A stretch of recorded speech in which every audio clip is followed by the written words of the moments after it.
All right, we're going to put some physics into Calc 3 today and continue with this metaphor of a space curve as describing the trajectory of some particle in space. We're going to kind of reproduce the analysis that you did in Calc 2, where you're moving from acceleration to velocity to position by integrating, and then moving from position to velocity to acceleration by differentiating. To that end, in this section called Motion in Space, we have a few objectives.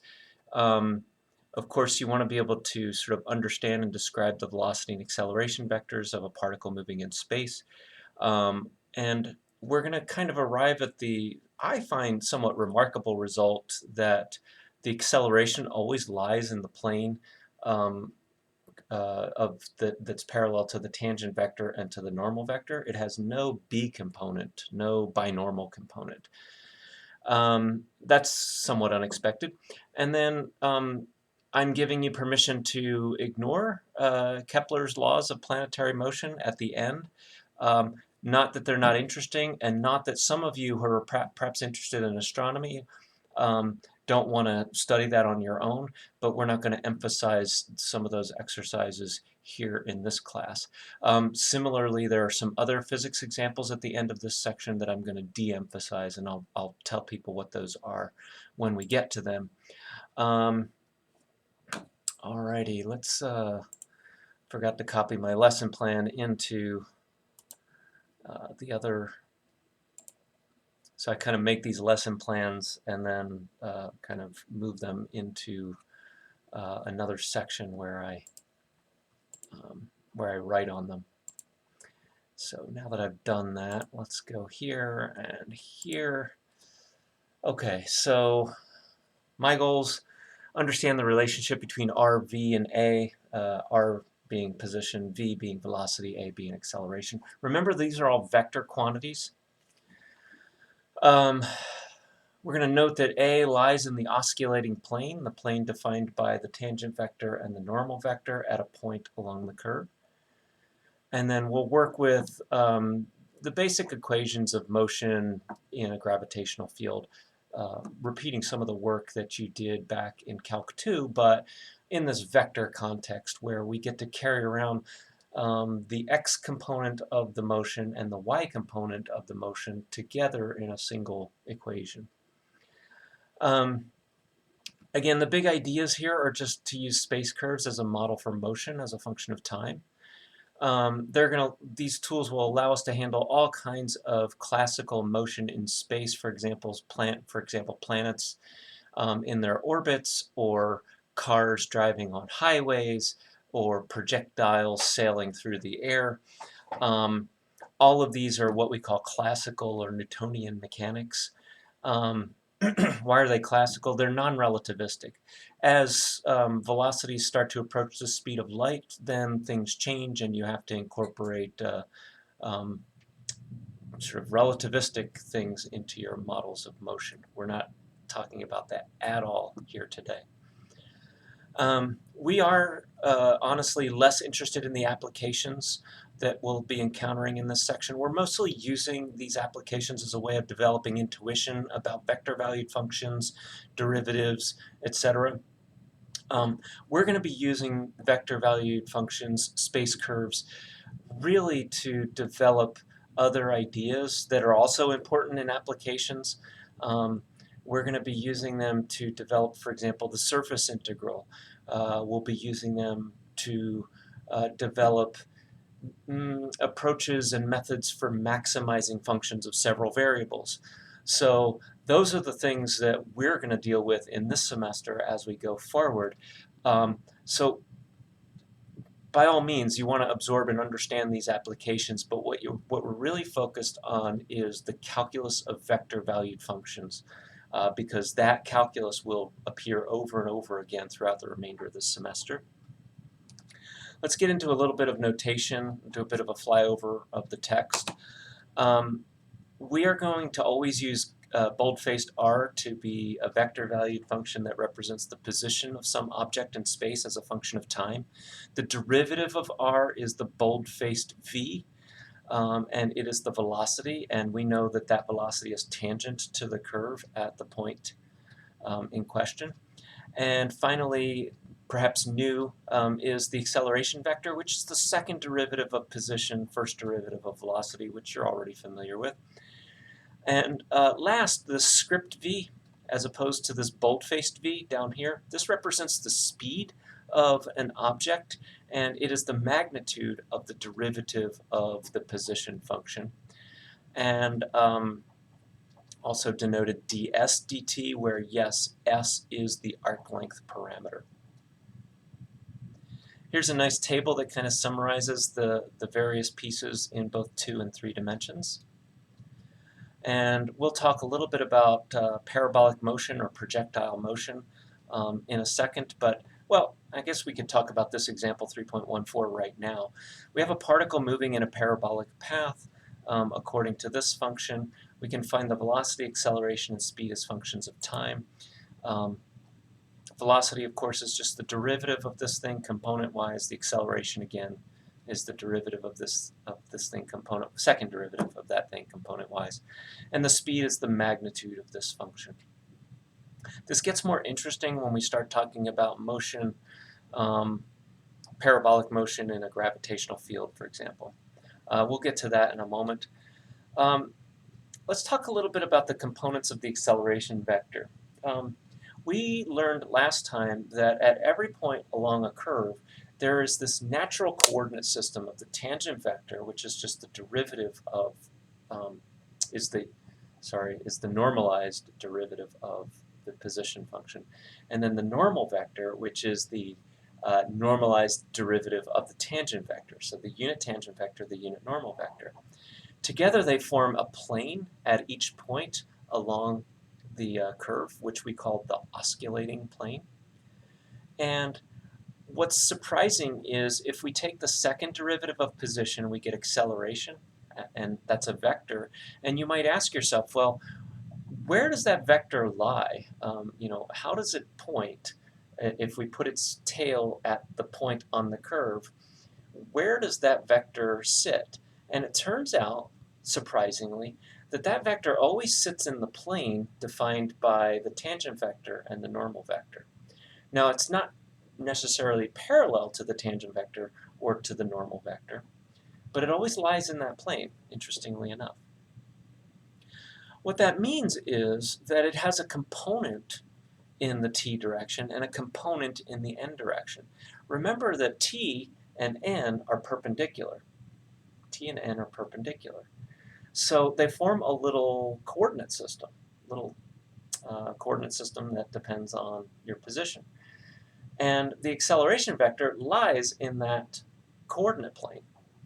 Well, if it lies in that coordinate plane, then it clearly has a component in the t direction and a component in the n direction. And we can define those components with these formulas.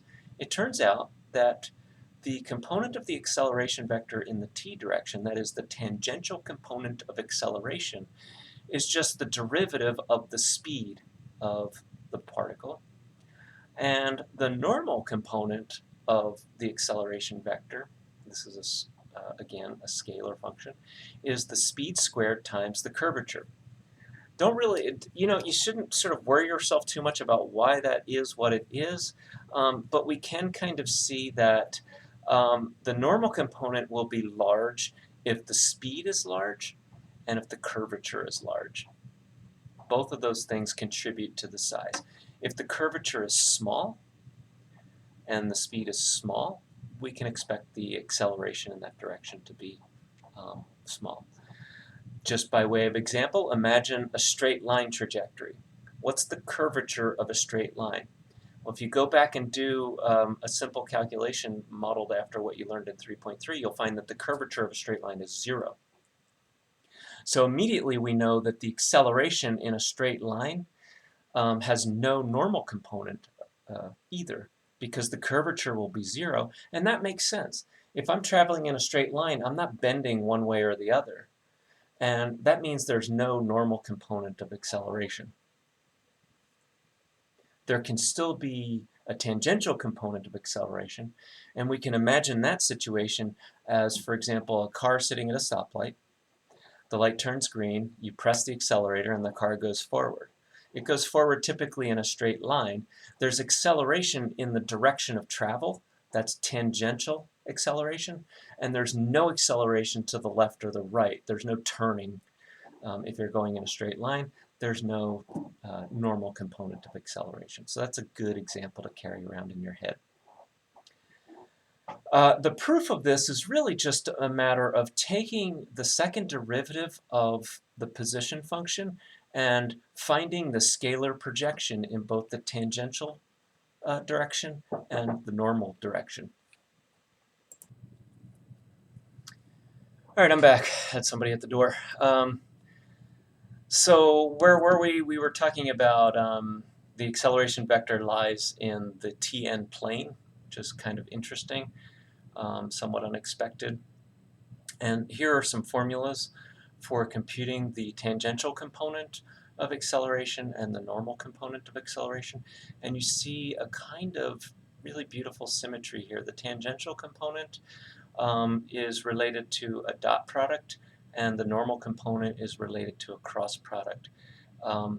There are several ways of computing these two projections. These are, of course, this is the scalar projection of acceleration in the direction t, and this is the scalar projection of acceleration in the direction n. And they have these really nice formulas. Sometimes you'll use these formulas, sometimes you'll use these formulas. Compute the speed, take the derivative, compute the speed squared, compute the curvature. I will say this is a pretty challenging one to compute, and you might find this one a little bit easier. Here's a nice picture of, let's say, I'm rolling along this path in my car, and at this moment, right, there's the tangential component of my motion, and there's normal component of my motion, the unit tangent and the unit normal. And we see that the acceleration vector lies in the plane of those two vectors, which again, is surprising. There's no component of acceleration in the b direction, the binormal direction. We'll do an example of finding components of acceleration in a minute. I guess we could fly over this one really quickly. We have this trajectory here. We want to compute all of the things. So first we're going to compute v, then we'll compute a, and then the way that we're going to go in this example is we'll find v dot a over the magnitude of v, simplify it, and we end up with this rather disgusting expression. And then similarly we want to find a sub n, and it looks like they're going to use a slightly different approach. Again, this is another formula up here, an alternate formula. And compute all the pieces and get an equally disgusting looking piece. And then here, what's the normal component and the tangential component at t equals 2? Just plug in t equals 2 and you get these fairly disgusting looking numbers. Okay, carry on. I am asking you to kind of explore projectile motion. We'll do an example of that in a second. Back in Calc 2, when you studied projectile motion, everything was linear motion, right? Even though you might not have imagined it as you were working those problems in Calc 2, everything was secretly just moving up and down in a straight line like an elevator or something. What this new vector approach allows us to do is think about motion in both dimensions simultaneously. So what we were looking at in Calc 2 was really this whole parabola kind of projected onto the y-axis, and so we would only see the object move up and move down. We didn't keep track of the horizontal motion. In this new regime with vectors, we can keep track of both the horizontal motion and the vertical motion simultaneously using vectors. And so that's really beautiful, and let me see if that's here. Yeah, we can always start with an acceleration function and integrate once to get a velocity function and integrate again to get a position function. What's interesting is when you integrate a vector-valued function, the constant of integration that you get is also a vector of the same dimension. So For example, if I'm working in 2 dimensions, let's say my acceleration, I'm talking about motion in a plane. My acceleration is going to have at most 2 components, an I component and a J component. This acceleration has only a J component. That's because gravity is working in only the J direction, no gravity in the horizontal direction. If I anti-differentiate that, what I get is a constant of integration which has 2 components. And we can read this as the initial velocity. And the initial velocity, of course, has an x component and a y component, and together they make a vector that is the initial velocity. That's the velocity that you would get if you plug in time t equals 0. Once you've got that worked out, you can anti-differentiate again, and a couple of cool things happen. One, you integrate your initial velocity and you get a factor of t because we're integrating with respect to t, and we get another constant of integration, which is a vector, and this is the initial position, what you get by plugging in t equals 0. And we'll go through all this in an example in a second. We can talk about various examples. I'll let you read this example. Then we get to Kepler's law. For our purposes in this class, I want you to stop here. You don't need to study Kepler's laws unless you're interested in sort of astronomy. Maybe you're going to major in astronomy, that you might want to read about this, and I'd be happy to discuss it with you outside of class. And also, a little bit later, they get into kind of motion, driving along a banked curve or something like that. We're not going to deal with that either. So we've kind of flown over the full section here. Let's get on to some of the exercises. And we want to start with some relatively straightforward exercises. Let's talk about in problem 158, given the position function, find the velocity, the acceleration, and the speed in terms of the parameter t. So this is a nice little warm-up exercise. Remember that the velocity is simply the derivative of the position. So we take the derivative of each component, minus e to the minus t times I, plus 2t times j, plus, anybody remember what the derivative of tangent is? It's okay if you don't, but you might want to go look that up. It's actually secant squared t k. That's it. That's the derivative of r. That's the velocity. We're also asked to find the acceleration, and remember, acceleration is just the derivative of the velocity. So we do all of this again. Take the derivative of the I component, we get e to the minus t times the I component plus 2 times the j component. And now I'm really putting you to the test. You know how to differentiate secant squared. It's really just a chain rule. Bring down the 2, secant t times the derivative of what's inside, secant. Remember the derivative of the secant? It's okay if you don't, but you might want to go look it up. The derivative of secant is secant tangent. And all of that has the k component. You could simplify this a little bit if you want. This is 2 secant squared t times tangent of t, like that. How do we find the speed? Remember that speed, script v, is just the magnitude of the velocity. The magnitude of the velocity is just the sum of the squares square rooted. So we'll square the first component, we get e to the minus 2t, plus square the second component, 4t squared, plus square the third component, secant to the fourth. There's an expression you don't see every day. Take the square root, and that's the speed. And let me go up here, and just to be consistent, we'll label that as the acceleration. All right.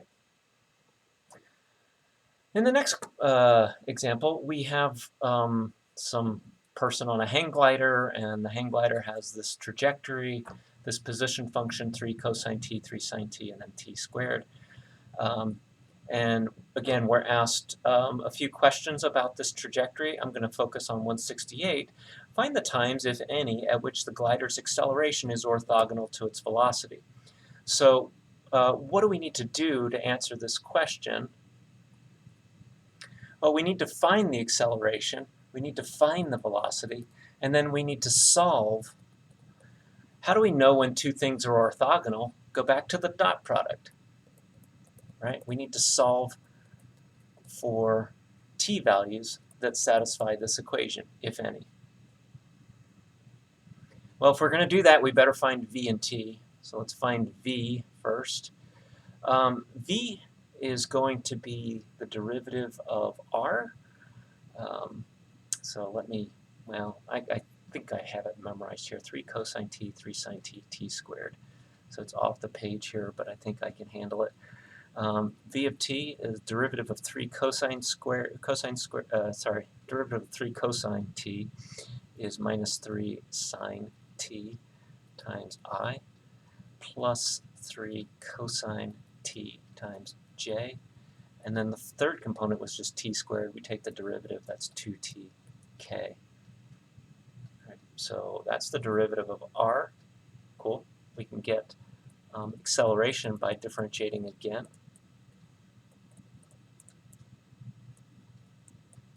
Oops, that's an I. And that's a minus sign. Plus 2k, like that. So we have v and a. Let's take the dot product and see what we get. So v dotted with a is 9 sine t cosine t minus 9 sine t cosine t plus 4t, and we want to set that equal to 0. Beautiful thing happens. These terms cancel, and we're left with t equals 0 is the only solution. So of all of the times that are possible, a of t and b of t are orthogonal when t is equal to 0. So only a of 0 and b of 0 are orthogonal.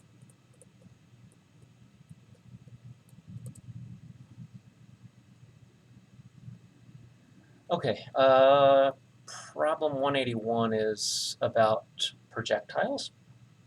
We have a projectile that's fired from ground level at an angle of 8 degrees with the horizontal. The projectile is supposed to have a range of 50 meters. Find the minimum velocity necessary to achieve this range. The assumption here is that all of this is occurring under the influence of gravity. So what are we going to do? We're going to start with the acceleration function. And we know that gravity, let's get ourselves a coordinate system here.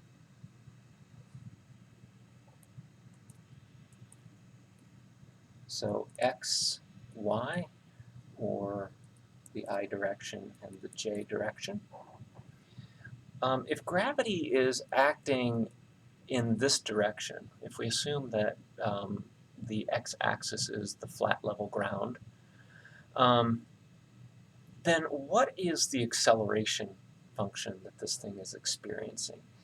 Well, the book kind of reviews this, but I'll kind of start. What are the forces that are acting on this thing? Well, the force acting on this projectile is just mass times gravity, and it's acting in the negative y direction. So it's acting like this. And remember Newton's law. This is also equal to mass times acceleration. And the m's go away, and what we get is a constant acceleration function of the form minus g times j hat. Put another way, 0 and minus g as a vector. So this lets us start the process. We can antidifferentiate this once to get the velocity function, and we can do that by getting 0, by just taking this constant vector and integrating. So that's going to introduce an independent variable t. But don't forget that when we're antidifferentiating, we're also going to introduce a constant unknown vector, which we're going to call v0, the initial velocity. This is the velocity that you get when you plug in t equals 0. Now we know a little bit about this initial velocity. The projectile is fired from ground level in a direction 8 degrees above horizontal. So we know that this vector actually looks like some constant, the magnitude, times the cosine of 8 degrees and the sine of 8 degrees. How do I know it's cosine of 8 degrees and sine of 8 degrees? Well, I'm looking for a unit vector that points in the appropriate direction. And the points along the unit vector are, of course, described by cosine t sine t, where t is the angle that you're interested in. So any t value that I plug in is going to give me a unit vector that points in the direction t, the angle that it makes with the x-axis. In our case, t is equal to 8 degrees, or the angle is equal to 8 degrees, and this is it. So the only unknown here really is the magnitude. The magnitude is what we don't know.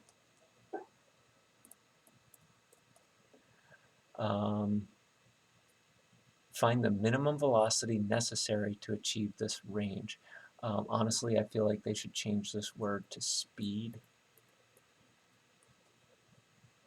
Okay, where c is the speed.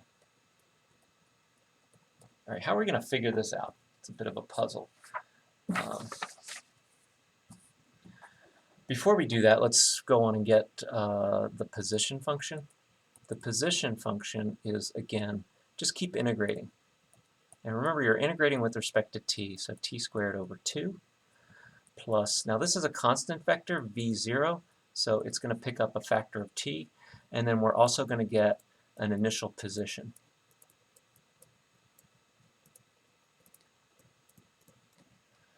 Well, if we choose our coordinate system correctly, and we put the origin right here, then we can ignore the initial position. When t is equal to 0, r0 is equal to the 0 vector, or 0 position. So we can forget about initial position, thankfully. So we're dealing with these two equations, and we're going to try to take the information that we have available to us to figure out what the appropriate initial speed should be, c. All right, let me kind of sketch in the trajectory here. Here's 50 meters way out here, and this thing's going to kind of start out like this, parallel, or sort of in the direction of the tangent vector, and it's going to sail up in the air and then fall, and if we set the speed correctly, we'll land right at 50 meters downrange. Okay, let's use a little bit of what we know about the physics of this situation to extract what we need. What's going to be the velocity vector right at the peak of this trajectory? Well, the whole time horizontally, this thing is just moving at a constant velocity. And you can actually figure out that constant velocity. It's just c times the cosine of 8 degrees. Whatever c is times cosine of 8 degrees. That's what it does. But vertically, it's a different story. It rises for a while, it slows to a stop, and then falls. Where is it going to, like, the time that it becomes stationary in the vertical direction? When does that happen? Well, it's going to happen exactly at the midpoint of this whole situation. So what we're going to do, let's pose the question. When is the velocity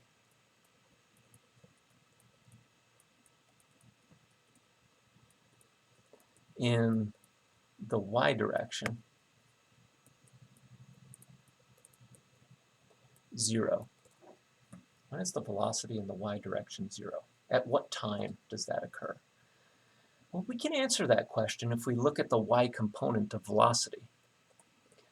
Sorry, the j component, or the y component, whatever. The j component of velocity is, just pull out the second coordinate of each of these. So it's minus g times t plus c times the sine of 8 degrees, whatever that is. And we can solve for this equation, right? We can solve for when this is equal to 0. And we'll call that TH. I'll explain why in a minute. So TH is actually C times sine of 8 degrees over G. And remember what G is. G is the force of gravity. G is about 9.8 meters per second squared. So those are our units. Okay, this is interesting. What this tells us is the time that this occurs is TH. Now here's another interesting thing. Because this parabolic motion presumably is occurring in a vacuum, or we're going to ignore wind resistance or what have you, everything's symmetric. So we now know the time at which this thing is going to hit the ground. It's going to hit the ground at 2 times TH, right? TH to rise, TH to fall, 2TH total. This gives us important information. It tells us that that if we plug in 2TH, then the x position is going to be 50 meters. So at t equals 2TH, the I, get my eyes here, the I component of position is 50 meters. This is going to give us a second equation because there are two unknowns here, right? We don't know TH and we don't know C. If we had another equation involving TH and C, we could probably solve it. So let's look at position, R of t, and let's look at the I component of that. There's no I component in the first term here, in the t squared term. See, there's a 0 there? No I component. There is an I component in the second term. So we know that C times the cosine of 8 degrees times 2TH better equal 50 meters. So looking at R of 2TH, so the I component of R2TH needs to equal 50 meters. The I component. All right. We can divide out this 2, and we get C cosine 8 degrees equals, times TH equals 25 meters. We could now go ahead and view this as the second of our two equations. We know TH, so we have C. So I'll call this star here, and we'll substitute star into this equation. C cosine 8 degrees times the quantity C sine 8 degrees over G equals 25. There's two factors of C here, C squared, and then we'll isolate C squared. We get 25G over cosine 8 degrees times sine 8 degrees. So C is in fact the square root.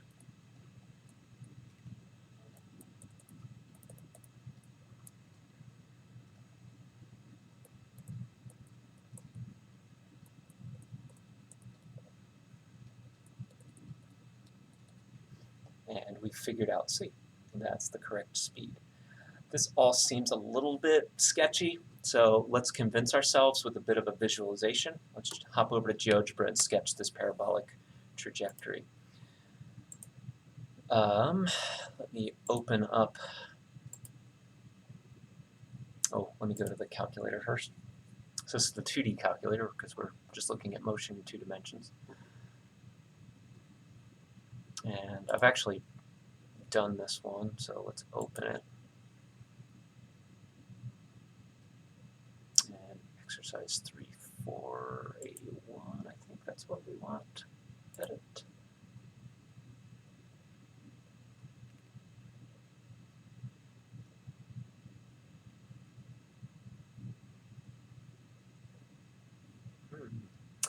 Well, I guess I didn't save all of my work, but that's okay. We've got a lot of it here. I'm going to define G as 9.8. Here's the C that we just solved for, so G here, let's go back. The 25 comes out of the square root as a 5, and then here you see me converting 8 to radians, and then cosine of 8 degrees, sine of 8 degrees. So there's C, and it remains really just to put the curve in. So I'm going to use this version of space curve. This is the two-dimensional version. And let's put in all of the various bits.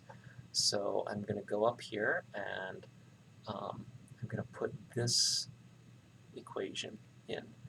So the x coordinate of r of t, parameterized, there's no t squared term. There's going to be a t times c times cosine of 8 degrees, because that's what v naught is, t times c times cosine of 8 degrees. So let's put that in.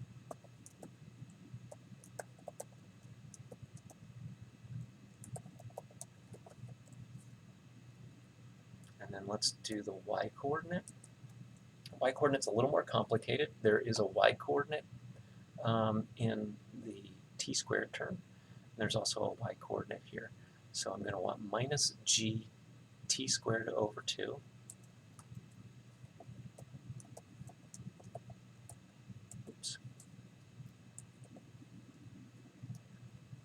plus, what's the y-coordinate here? It's going to be c times sine of 8.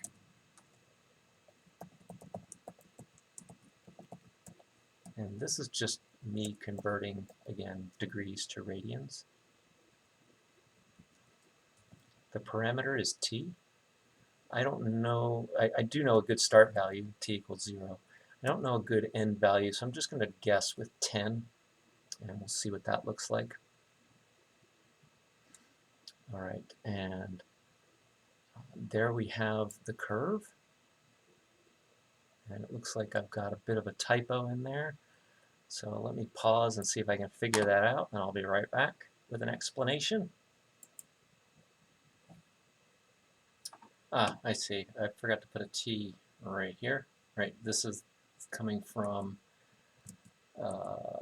it's coming from this term, and there's a factor of t there on both the x-coordinate and the y-coordinate. So I should have a t right here, and yes, that seems to fix things.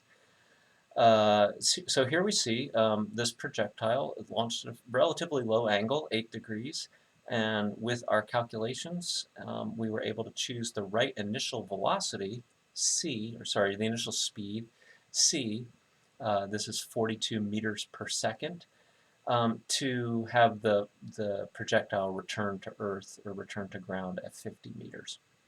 And this just goes on because the range maybe shouldn't be as far out as 10. Maybe it should be, 9 or something. Not a big deal. Okay. So yeah, that seems to confirm our calculations. Let's go back and do the last exercise of the section. I'm going to do this entirely in Sage. Part of the reason for this is to kind of show you how to do some of these derivative calculations in Sage. They can be really messy, and if you look at this particular example, it does look like it might be a little bit challenging to do. It's something that I would expect you to be able to do by hand, but I would also expect you to be able to check your answers using Sage. So let's go visit the Sage site. And I'm going to create a new project folder, or file, excuse me, and let's just name it after the exercise. This is exercise 3.4.190, and we're working in Sage. So I'm going to click Sage, and it launches a new Sage worksheet. I know that I'm going to be working with the independent variable t, and in Sage you have to kind of declare all of your independent variables in advance. And I haven't talked about this yet, but it's also useful if you're going to be using Sage to do algebra and to simplify expressions for you. It's helpful to tell Sage, hey, this independent variable, this is a real number. So the way that we can do that is by typing the assume command. Assume that t is a real number, and that's how we do it. And I'll just put a comment afterwards to remind you. This tells Sage that t is a real number. And you might be asking yourself, well, what the heck else might it be?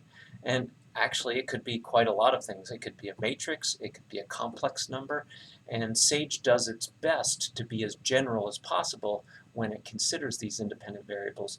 And therefore, when you're simplifying expressions, you might get unexpected results because Sage thinks, hey, this might be a complex number. I better be as general as possible. And it makes it hard to understand some of the results. So when we're working just generically in Sage, it's good to tell Sage what kind of object the independent variable is. So hitting execute now, behind the scenes, Sage now sees t as an independent variable and is assuming that t is real. All right, let me show you how to introduce a vector like this. R is a vector. We've seen this vector notation before when we're doing cross products and dot products. But now, because we've got this independent variable t defined, we can actually put expressions that involve t into each coordinate. So we have 2/3 times 1 plus t, there's that independent variable, raised to the 3/2 power, comma, 2/3 times the quantity, 1 minus t raised to the 3/2 power. Good. And the third coordinate is just the square root of 2 times t. I like to print out my vectors just so that they look like I think they're supposed to, and the show command will do that for you. It'll take this vector in, in not so nice syntax and print it out in a way that looks pretty and confirms what we're seeing. And I stare at this and I stare at this and I'm happy. They look the same. Great. All right, so what are we doing in this problem? We're trying to find the tangential and normal components of acceleration. With Sage, I can actually very quickly now compute the velocity vector as just the derivative of the position function as a function with respect to t. And that's just diff r comma t, the r expression with respect to t. And I can show v, and I can also do a diff vt. So v is just the derivative of r with respect to t, and a is just the derivative of v with respect to t, and I'll show a as well. And I show these because I can kind of convince myself, when you're working computers, you should doubt everything. So at every step of the way, you need to check and make sure, is this computer actually giving me something sensible? And I stare at this and I see, yeah, this kind of looks right. The 3/2 comes down and cancels with the 2/3, and what's left behind is the square root of t plus 1. I buy that. This looks good. This looks good. And then how do I get from here to here? I differentiated this. And once again, this all kind of hangs together. So I'm convincing myself at each stage that this thing is what it should be. Now I'm going to go back and remind myself what the formulas were for the tangential and normal components of acceleration way back here. Almost there. There they are. And I'm going to use the v dot a over magnitude of v and the v cross a over magnitude of v formulas to compute both at and an. Let's do at first. At is, and I can just call it anything I want, so I'll do a underscore t. A underscore t is the dot product of v with a divided by the magnitude of v, and in Sage land, magnitude is the same as norm.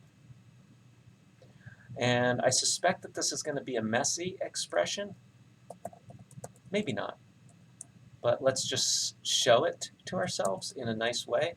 Oh, not messy at all. V dot A is actually 0. Do I believe that? Well, here's V, here's A. Let's do the dot product. When this hits this, it looks like we're going to get 1/2. And when this hits this, it looks like we're going to get minus 1/2. So 1/2 minus 1/2, 0. And then when this hits this, we get another 0. So yeah, this all hangs together. No worries. Let's carry on and do the normal component of acceleration.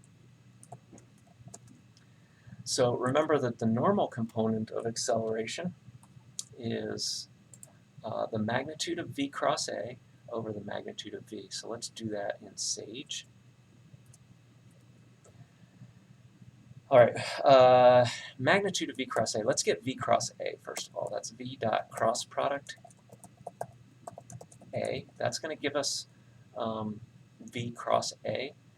And in fact, I don't need these extra parentheses up here. I can just take, how do I get the magnitude of that? Just use dot norm. Now I'm going to divide that by the magnitude of v, so that's v dot norm. And then let's show a underscore n. This is messy.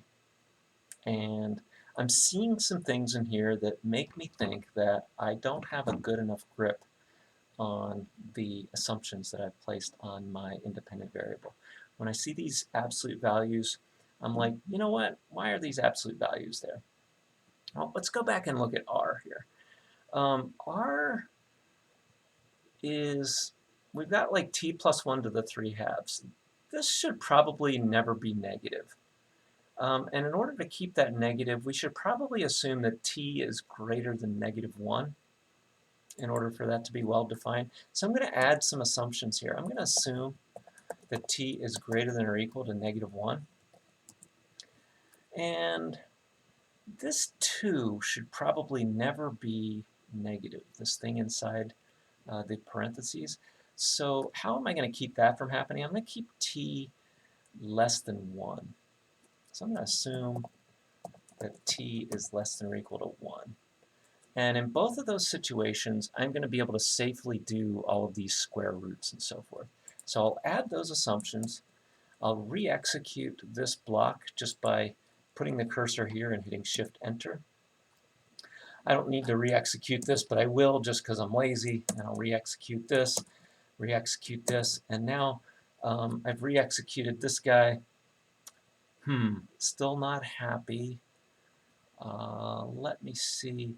Maybe I'll be a little bit more aggressive. Let's just assume that t is positive. Still not doing it for me. I'm going to pause and see if I can figure out what are some good assumptions, and I'll come back when I've figured it out. Okay, I got it straightened out. It's not, the assumptions are actually good. I can go back to -1 here. What's going on here is these assumptions actually don't come into play until you ask Sage to simplify an expression. So it's just showing me the unsimplified expression. It's not taking into account any of the assumptions that I've placed on things. So when I run this, let me just go up and run all of this again. In fact, I'll restart. Let me restart the whole session here. So I click this restart button. What that does is sort of clears out everything. I start over again.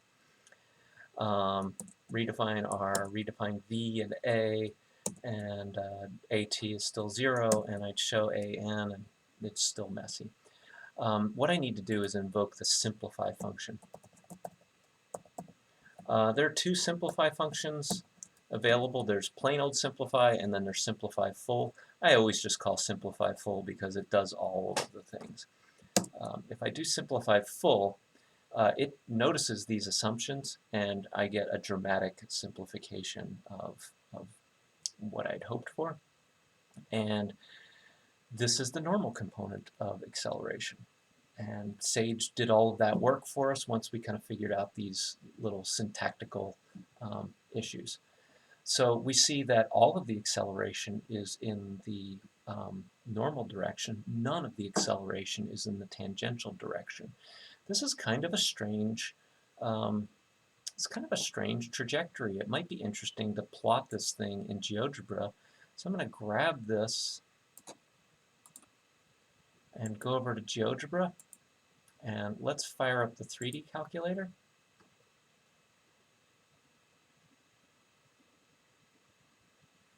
I'm hoping I can just paste this in to a curve command. I'm not sure. Let's use the 3D curve command, and let's try just pasting. Okay, so I did paste. Let's see where we are here. Okay, and I've got all of the things in here, my 3 components. Let's get rid of these other expressions. I need to kind of expand this out. I'm kind of curious what this curve looks like with all of its acceleration in the normal direction. All right, do a comma here. That looks good. And the parameter value is t, and I happen to know that the start value, a good start value is probably going to be -1, and a good end value is probably going to be 1, right? Because that's the largest valid domain. All right, looks like we've got something here. Let's shrink this down a little bit and see what kind of curve has all of its acceleration in the normal direction. Well, it's not as exciting as I'd hoped, but there it is.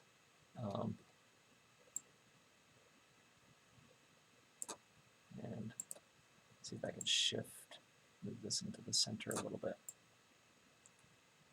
Okay, whatever. Everything is, all the acceleration is in the normal direction on this curve. Fun. All right, let's go back to the notes here and wrap up. So you could do this by hand. You could also do this in Sage. Just with the suggested exercises, work through all of the exercises, but stop when you start hitting stuff about Kepler. We're not going to talk about that. So do all of the acceleration, velocity, normal component, tangential component. When you start hitting Kepler, you can stop. And then for web work, I want you to, once you feel comfortable with the material, you're going to do C3 section 4, C3S4. Good luck with that. Thanks a lot.